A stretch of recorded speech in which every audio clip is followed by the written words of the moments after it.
This little girl reveals a millionaire's housekeeper's secret, screaming madly that Betch is robbing you blind every night. But when she explains why she said it, everyone is shocked to learn the truth. Watch until the end. Comment, giving a rating from 0 to 10 for my story. Your opinion is very important, and subscribe to my channel to support my work. I count on your help. The alarm clock wasn't even needed. The 4-year-old girl opened her eyes at 5:20 a.m., as she had done every day for the past 8 months. Her skinny little body twisted silently on the thin mattress she shared with her grandmother in their shanty made of plywood in the slums. On the other side of the high wall that separated the community from the upscale neighborhoods, she knew that in 10 minutes the garbage truck would pass in front of the modernist mansion on the elegant street. The girl got up slowly, careful not to wake the 56-year-old woman who was sleeping soundly after another exhausting day of work. Her bare feet touched the cold cement floor as she grabbed the plastic bag hidden under the bed. It was her secret routine, her method of survival that she had discovered by chance when she followed her grandmother to work. The housekeeper of the house always put the garbage bags on the sidewalk at 5:15 sharp. The girl had learned that the rich wasted food that was still good, slightly bruised fruit peels, pieces of bread that could be toasted, leftover rice that was good after being reheated. Her empty little belly protested as she walked through the dark alleys of the community, passing shacks where other families slept the heavy sleep of those who work hard to survive. The wall that separated the two worlds was almost 10 feet high, but the girl knew a small opening between the bars of the back gate. It was there that she squeezed her small body, emerging on the other side like a hungry little ghost looking for hope. The mansion stood imposing against the still dark sky, its huge windows reflecting the first lights of dawn. The girl knew that inside lived a 32-year-old man who had inherited an ice cream factory, but who lived alone in all those luxurious rooms. Her grandmother had told her that he had lost his wife and young child in a terrible accident, and since then he had lived like a ghost in his own house. That humid June morning, while carefully separating the usable leftovers, the girl heard voices coming from the kitchen. The window was ajar, and she recognized the voice of the housekeeper, who always treated her grandmother with barely disguised coldness. The woman was talking on the phone, her voice low but clear enough for the girl to hear. 2 more months of ground-up pills in his food, and he'll sign anything, the housekeeper said, laughing in a way that made the girl feel a chill in her stomach. The idiot doesn't suspect a thing. Yesterday he forgot where he kept his own car keys. The girl didn't understand all the words, but something about that conversation sounded wrong, like when she saw adults doing bad things in the community. Her small heart started to beat faster. She knew instinctively that that woman was hurting someone, even without knowing exactly how. Ron said we've already managed 60 grand in transfers, the housekeeper continued. When he signs the final power of attorney, we'll have access to the company's money too. Then we'll really be rich. The girl squeezed the bag of food against her chest, feeling that she had heard something very important and very dangerous. Her 4-year-old mind processed the information in a simple way. The bad woman was doing something bad to the sad man who lived in the big house. During the following weeks, the girl carried that secret like a weight. She didn't know who to talk to or how to explain what she had heard. She had been afraid of adults ever since she saw cops take her father away when she was 3 years old. Her grandmother always told her not to get into trouble, to keep her head down and work in silence. But the girl began to pay attention to details that had previously gone unnoticed. She noticed how the housekeeper always arrived half an hour before her grandmother on Tuesdays and Thursdays, how she kept whispering conversations on the phone, and how she got nervous when someone approached. The woman had a small bottle in her purse that she checked constantly, hiding it whenever she noticed someone looking. One afternoon, the grandmother arrived home more worried than usual. Her calloused hands trembled slightly as she heated up the thin soup that would be their dinner. "The boss is getting very forgetful," she murmured, more to herself than to the girl. "Yesterday he couldn't remember where his own office was in the house. Poor thing, it must be the suffering eating away at his mind." The girl felt her stomach clench. The grandmother's words connected with the conversation she had heard in the kitchen of the mansion. The bad woman was making the sad man forget things. She was putting medicine in his food. That's what that strange conversation meant. That night, lying on the thin mattress, the girl made a decision that would change everything. She needed to tell someone, even though she was afraid. The sad man was in danger, and she was the only person who knew the truth.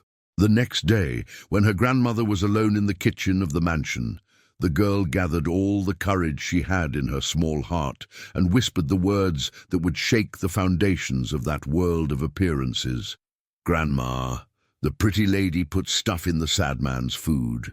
The grandmother stopped stirring the pot and turned slowly to the girl, her tired eyes trying to process the words she had just heard. The kitchen of the mansion remained silent for a few seconds, only the sound of steam coming from the electric kettle filling the space between them. "What did you say, honey?" asked the woman, crouching down to be at the girl's height. Her hands still smelled of the disinfectant she used to clean the marble bathrooms of the house. The girl repeated in an even lower voice, looking at her own bare feet. "The pretty lady put stuff in the boss's food. I heard her talking on the phone." The grandmother felt a tightness in her chest. During her 40 years working as a maid, she had learned to read people like someone reads an open book. There was something about the housekeeper that had always bothered her, a calculated coldness behind the polite smiles. But an accusation coming from a 4-year-old seemed too absurd to be taken seriously. "Children make things up a lot," she murmured, returning to stirring the soup she was preparing for lunch. "Don't be talking nonsense like that, you hear?" But the girl's words kept echoing in her mind during the rest of the day. Small details that had previously gone unnoticed began to take on new meaning. The way the housekeeper always insisted on personally preparing the boss's breakfast, how she got annoyed when they offered help in the kitchen, how she always arrived earlier on Tuesdays and Thursdays to better organize the work. For the next 2 weeks, the grandmother began to observe discreetly. She noticed that the housekeeper kept a small purse always nearby, nervously fiddling with something inside it when she thought no one was looking. The whispered phone conversations in the bathroom that ended abruptly when someone approached. The controlling way she handled anything related to the boss's food. The 32-year-old businessman seemed increasingly lost in his own house. He arrived from the ice cream factory with a confused look, forgetting where he had left simple objects, having difficulty concentrating on basic conversations. The grandmother attributed everything to prolonged grief, but now a terrible doubt was beginning to grow in her heart. One morning in July, fate intervened unexpectedly. The grandmother had missed her usual bus and took a van that dropped her off at the mansion 40 minutes earlier than usual. She used the key that the boss had given her to enter through the back door, as she always did. What she saw in the kitchen left her paralyzed with horror. The housekeeper was bent over the marble countertop, crushing white pills with the handle of a spoon. Next to it, the cup of coffee already prepared was waiting to receive that suspicious powder. The two women looked at each other in a moment, frozen in time, where all the secrets were revealed without a word being spoken. "They're just vitamins," stammered the housekeeper, trying to hide the pills with her trembling hands. "The doctor recommended it, but he doesn't like to take medicine directly." The grandmother, who had no formal education but had decades of experience reading lies, felt every fiber of her being screaming that it was a farce. Her hands trembled when she took the old cell phone from her apron pocket, but she managed to photograph the scene before the other woman could react. "I'm going to talk to the doctor right now," she said, surprised by the firmness of her own voice. "You can't do that," exploded the housekeeper, losing all composure. "You're just a cleaning lady. Who's going to believe you against me?" But it was too late. The truth had been exposed like an open wound, and there was no going back. The grandmother put the phone in her pocket and walked determinedly towards the office where the boss worked, her footsteps echoing through the cold-floored corridor. She found him sitting behind the mahogany desk, looking vaguely at papers scattered as if he couldn't understand what was written on them. His eyes were glazed, distant, like those of someone lost in a thick mental fog. "Sir, I need to talk to you," she said, her voice full of urgency. He raised his eyes slowly, as if the simple act of focusing his attention required enormous effort. "What is it, Mrs.?" He paused, clearly struggling to remember the name of the woman who had been working in his house for 8 months. The grandmother's heart tightened as she realized the deteriorated state of the man's mind. "Lucy, sir. My name is Lucy, and I have something very serious to tell you." She showed the photograph on the cell phone, explaining what she had witnessed and repeating the words that the granddaughter had heard weeks before. The businessman looked at the image with a confused expression, as if he were trying to decipher an impossible enigma. "This can't be right," he murmured, running his hands over his face. "Andrea has been working for my family for years. My mother trusted her. With all due respect, sir, but when was the last time you felt really good? When were you able to remember things right?" asked the grandmother, her voice gentle but firm. The silence that followed was eloquent. The man tried to remember, but the memory seemed covered by a dense fog. The last few months were a confusing sequence of forgetfulness, mental confusion, and a constant drowsiness that he attributed to depression. "I don't know," he admitted finally, a tear rolling down his pale face. At that moment, both knew that life in that house would never be the same. The truth had been revealed by a 4-year-old girl who scavenged food in the trash, and now it remained to discover how far that web of manipulation and greed went, which had almost completely destroyed the mind of a man already broken by suffering. The businessman sat in silence for long minutes, holding the unlabeled pills that the grandmother had confiscated from the housekeeper. His mind struggled to process the devastating reality. For months, someone he trusted had been systematically poisoning his food, stealing not only his money, but his very sanity. "I need to take this for analysis," he said finally, his voice sounding clearer than it had in weeks. "And I'm going to call my lawyer." The housekeeper had disappeared from the house the moment she realized that her scheme had been discovered, taking only her purse and leaving behind all personal belongings. But it was too late to escape the consequences. Dr. Paul Mendez, the family lawyer for 15 years, arrived at the mansion 2 hours later, bringing with him the seriousness of someone who dealt with complex financial crimes. "Gas, this is more serious than we imagined," said the lawyer, examining the bank statements they had requested from the bank. "There are unauthorized transfers here. $63,000 have been moved from the company's account in the last 4 months. The businessman felt the world spin around him. It wasn't just the medications that were being stolen. It was the assets that his grandfather had built since 1968, the inheritance that his mother had protected until she died of cancer the previous year. Gelato ice cream, which had almost gone bankrupt because of his depression after the accident, was now facing a new crisis. "How did she manage to make these transfers?" he asked, his voice trembling with anger and disbelief. "Powers of attorney," replied the lawyer, showing documents that made the businessman's blood run cold. "You signed several powers of attorney in the last few months. Do you remember them?" He didn't remember. He couldn't remember practically anything of the last months clearly. The drugs had created a black hole in his memory, a period where he had been a puppet in the hands of people who took advantage of his vulnerability. Fleury Laboratory confirmed 3 days later what everyone already suspected.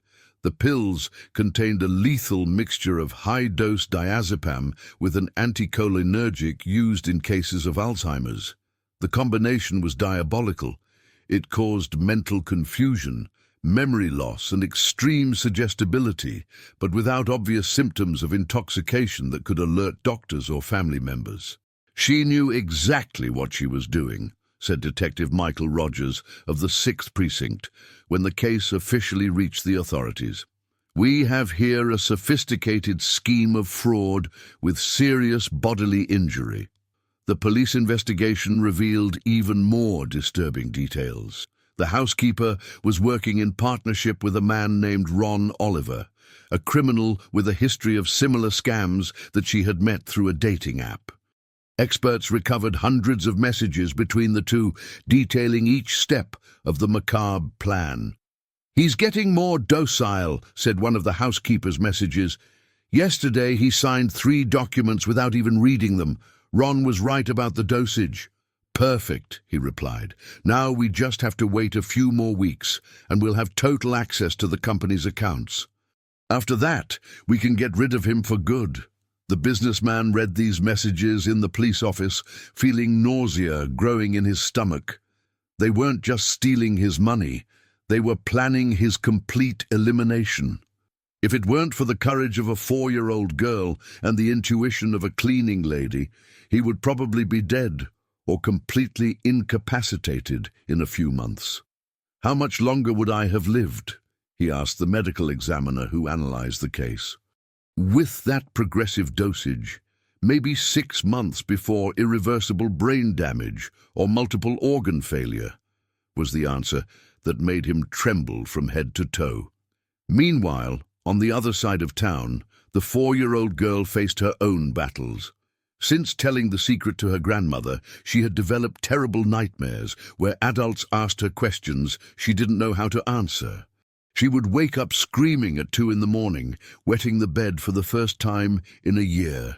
The child psychologist at the community clinic, Dr. Florence Peterson, explained to the grandmother that the child was suffering trauma from being exposed to a responsibility disproportionate to her age. "She saved a man's life, but paid a psychological price for it," said the professional. "We need to help her process that she did the right thing, but that she should never have been put in that position." The trial took place 8 months later at the criminal courthouse in downtown LA. The housekeeper was sentenced to 4 years and 7 months in prison for aggravated theft, product tampering, and aggravated assault. Her accomplice received 5 years and 2 months as the mastermind, but the scars remained. The businessman developed panic attacks that came without warning during meetings at the factory or dinners with acquaintances.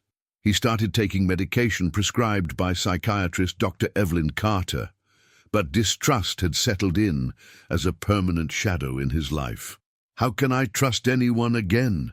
he asked during weekly therapy sessions. "How do I know if people approach me out of interest in my assets or because they really care?" The answer came unexpectedly, through the same woman who had saved his life. The grandmother, who now received $3,500 a month with a signed contract, never asked for anything beyond a fair wage for honest work. She didn't try to take advantage of his gratitude, didn't invent needs to get more money, didn't change her respectful and professional behavior. "Do you know why I trust you?" he said one day, watching her carefully clean the furniture in the living room. "Because you had the opportunity to take advantage of my gratitude and chose not to do it." The grandmother stopped cleaning and looked at him with her tired but wise eyes. "Sir, honesty is not a favor you do. It's character you have. And whoever has character doesn't change because of opportunity." At that moment he understood that true wealth was not in the applications he had accumulated in the stock market, nor in the Bitcoin investments he had made in recent years, nor in the dollar assets that his grandfather had built. True fortune was in the ability to recognize genuine people in a world full of self-interest. But there was still one last surprise that would change everything forever. 2 years had passed since the day the truth came to light. The businessman still attended weekly sessions with Dr. Evelyn, still compulsively checked bank statements on sleepless nights, but something had fundamentally changed in his life. The constant and discreet presence of the grandmother in his house had become a safe haven amidst the emotional chaos that still haunted him. The relationship between them had evolved organically, not through grandiose gestures of gratitude, but through small actions sustained over time. He had increased her salary, paid for a technical administration course for her eldest daughter, and started frequenting the family's humble house on weekends, not out of obligation, but because the presence of those simple and genuine people helped him reconnect with his own humanity. It was a common Sunday when everything changed again. The girl, now 6 years old, celebrated her birthday in the 2-bedroom apartment in Koreatown that the grandmother had managed to rent with the better salary. The place was simple, but clean and full of life, with the joyful noise of the uncles and cousins who squeezed into the small living room. The businessman arrived wearing jeans and a t-shirt, bringing a pink bicycle with training wheels that he had clumsily assembled following instructions in English. He watched the girl run through the house, laughing loudly while playing with her cousins, and felt a pang in his chest as he remembered the son he had lost in the accident. "She's okay now," said the grandmother, noticing his melancholy look. The nightmares stopped. The psychologist said that children are resilient when they have love around. During lunch, while savoring the appetizers that the grandmother had prepared in the tiny kitchen, the businessman observed the family dynamics. There was a genuine harmony there, a true affection that contrasted sharply with the icy loneliness of his mansion.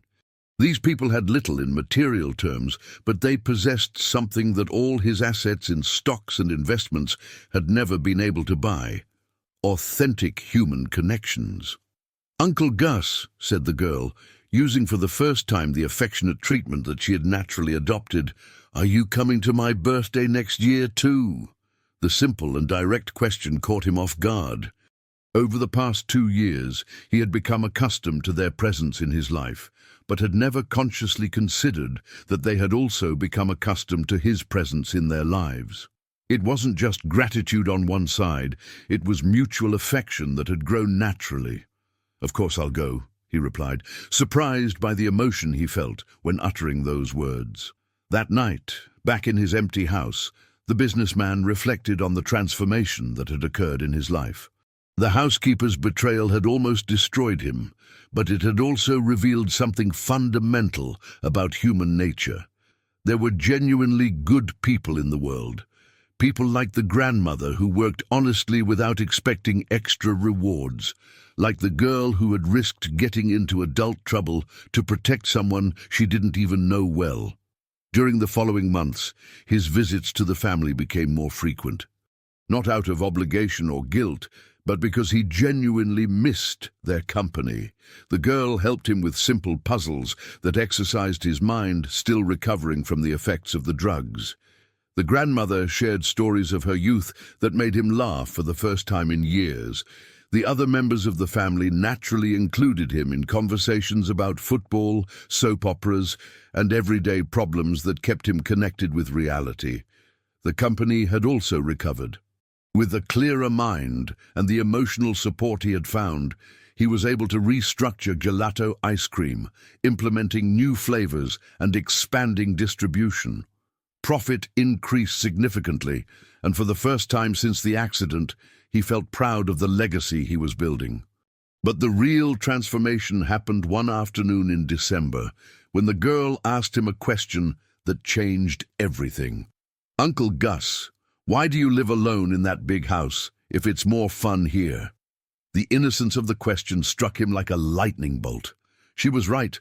The luxurious mansion, with its expensive furniture and state-of-the-art technology, was just a golden mausoleum where he hid from the world. The real life was there, in that simple apartment, surrounded by people who cared about him not for what he had, but for who he was. "You know what?" he said, looking around the small but warm room. "I think you're right." 3 months later, in a decision that surprised even his lawyer, the businessman sold the mansion and bought a 4-bedroom house in the same neighborhood where the family lived. Not out of charity or a sense of debt, but because he had discovered where he wanted to build his new life. The grandmother initially protested, saying that he didn't need to change his life because of them, but he explained that he wasn't changing because of them. He was changing because of himself. He had learned the difference between being alone and being in solitude, between having assets and having true wealth. On moving day, the girl helped carry his boxes of books, humming the same song that the grandmother had taught her years before. It was a simple song about free birds, but it now had a completely new meaning for both. "Uncle Gus," she said, as they organized the library of the new office, "now you're really part of our family, right?" He stopped unpacking the books and looked at her, this brave child who had saved his life without even knowing what she was doing. "I think I always was," he replied, finally understanding that family is not determined by blood or money, but by daily choices of love and mutual care. That night, for the first time in 5 years, the businessman slept deeply, without anxiety medication, without nightmares about betrayals or losses. His last thought before falling asleep was of gratitude, not just for having been saved, but for having discovered that sometimes we need to almost lose everything to find what really matters.